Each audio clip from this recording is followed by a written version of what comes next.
ज्ञान गंगा के इस 3 पत्ती कार्यक्रम में आपका स्वागत है। आज मैं बताऊंगा कि वे 5 कन्याएं कौन हैं जिनके स्मरण मात्र से ही हमारे शरीर के सारे पाप धुल जाते हैं।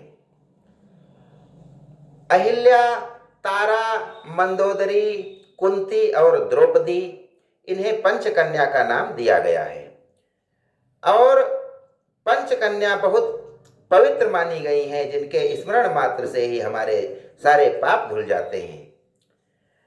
जब हम माँ कहकर पुकारते हैं किसी को, तो हमारे शरीर की जो दूषित वायु है अर्थात कार्बन डाइऑक्साइड वो बाहर निकलती है और उसका स्थान लेने के लिए बाहर से ऑक्सीजन, ताजी हवा हमारे शरीर के अंदर जाती है। इस प्रकार माँ एक ऐसा पवित्र शब्द है जिसके स्मरण मात्र से ही यानी पुकारने मात्र से ही हमारे शरीर की कलुषितताएं, गंदगियां बाहर निकल जाती हैं।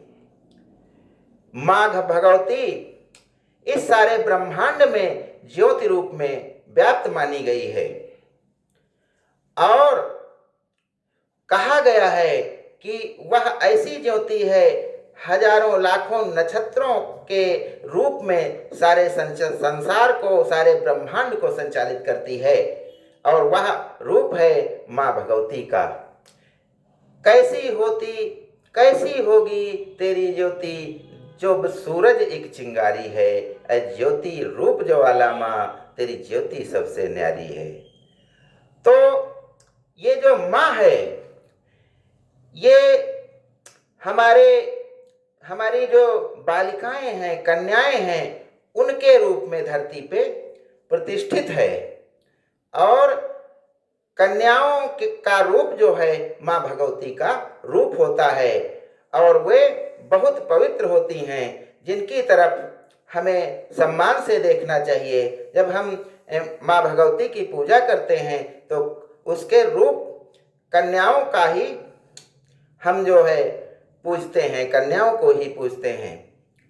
तो कन्या के रूप में एक प्रकार से हम माँ भगवती को ही देखते हैं और इनके प्रति यदि हम सम्मान नहीं रखेंगे, इन्हें अच्छी दृष्टि से नहीं देखेंगे तो हमको पाप लगते हैं। यहाँ तक कि मर्यादा पुरुषोत्तम भगवान से भी जब बाली ने कहा था, मैं बैरी सुग्रीव प्यारा, कारण काह नाथ मोहि मारा, तो भगवान राम ने इसका प्रत्युत्तर यूं दिया था, अनुज वधु भगिनी सुत नारी, रेशठे कन्या समचारी, इन्हें कुदृष्टि बिलो कई जोई, ताहि बधे कछु पाप न होई।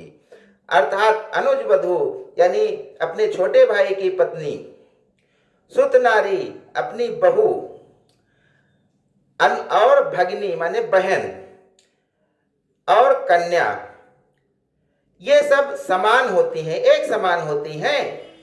इन्हें जो भी कुपित दृष्टि या गलत निगाहों से देखता है, उसको उसका वध करने से कोई भी पाप नहीं होता है। जब मर्यादा पुरुषोत्तम राम ने कह दिया था, तो तभी से हम मानते आए हैं कि ये कन्या माँ भगवती का रूप है और इनका सदैव हमें सम्मान करना चाहिए।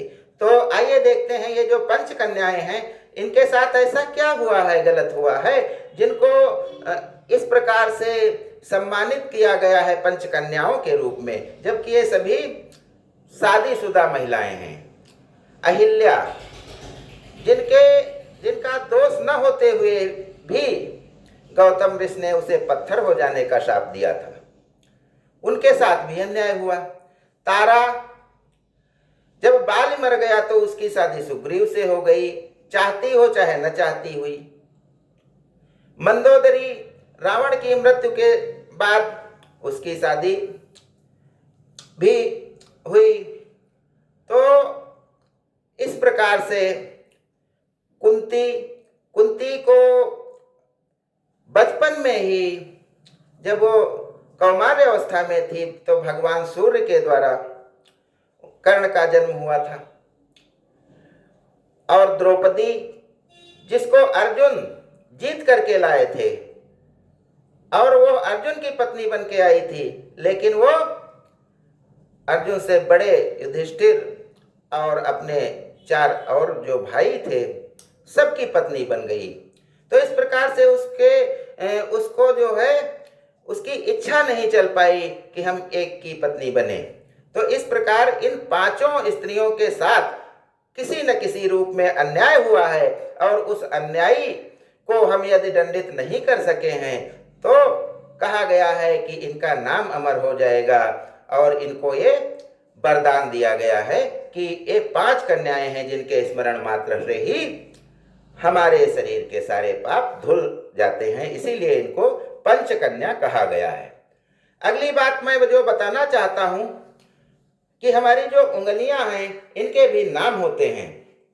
ये अंगुष्ठ अंगूठा, तर्जनी दूसरी उंगली, मध्यिका, अनामिका और अंगुष्टिका, ये 5 उंगलियां हैं, 5 नाम हैं। इनमें मैं बताना चाहता हूं कि जो नाखून हमारे होते हैं वो उंगलियों के नाखून हाथ की उंगलियों के बहुत तेजी से बढ़ते हैं और पैर की उंगलियों के बहुत धीमे गति से बढ़ते हैं, यानी 2 गुना धीमी गति से पैर के नाखून हमारे बढ़ते हैं।